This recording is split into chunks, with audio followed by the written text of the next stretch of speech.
Números, capítulo 35. As cidades dos levitas. Nas planícies de Moabe, perto do rio Jordão, na altura de Jericó, que ficava no outro lado do rio, o Senhor disse a Moisés o seguinte: mande que os israelitas, das terras que vão receber, deem aos levitas algumas cidades onde estes possam morar e também terras de pastagens ao redor delas. Essas cidades serão dos levitas e eles morarão nelas. As terras ao seu redor serão para o gado, para as ovelhas e as cabras e para os outros animais. Os pastos ficarão em volta de toda a cidade, numa distância de 450 metros a partir da muralha. Todo o terreno formará um quadrado de 900 metros de cada lado, isto é, medirá a mesma coisa a leste e a oeste, ao norte e ao sul. A cidade ficará no meio e os pastos ficarão em volta. Deem aos levitas 6 cidades para fugitivos.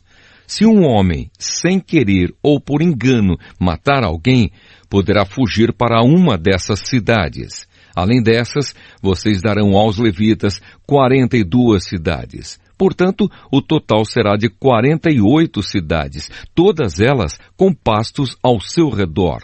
O número de cidades de levitas em cada tribo será determinado pelo tamanho do seu território, isto é, dos territórios maiores será escolhido um número maior de cidades, e dos territórios menores, menor número de cidades. As cidades para os fugitivos.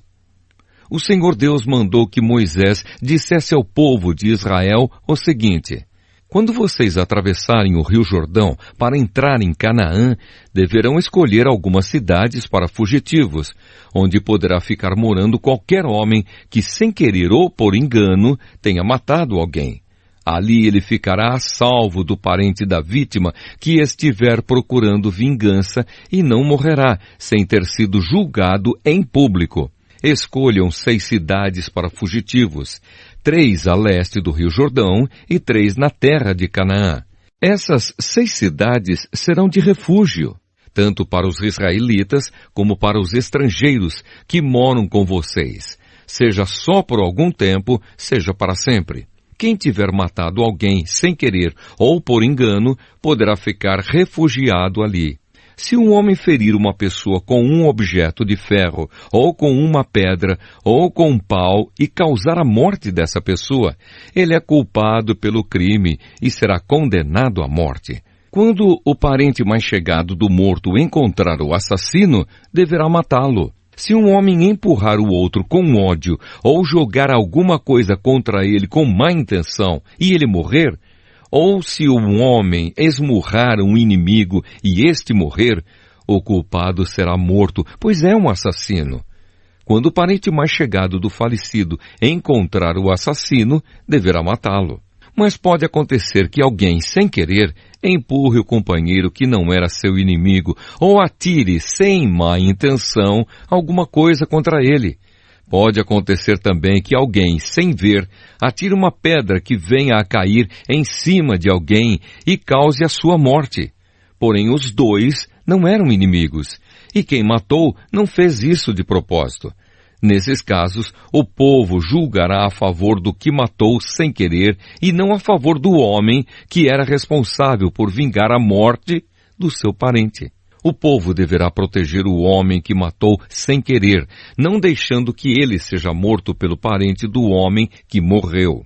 O povo o fará voltar à cidade de refúgio para onde havia fugido, e ali o assassino ficará até a morte do grande sacerdote, que foi ungido com azeite sagrado.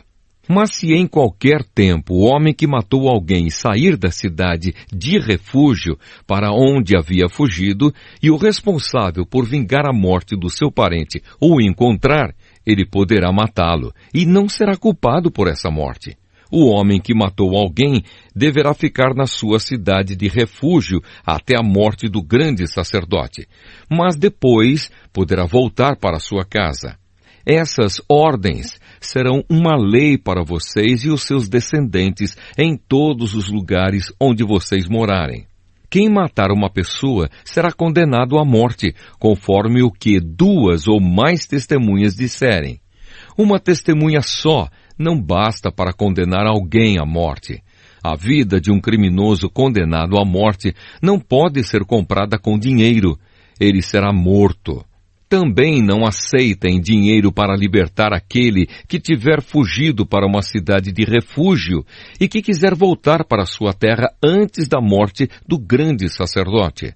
Portanto, não profanem com crimes de sangue a terra onde vocês vivem, pois os assassinatos profanam o país.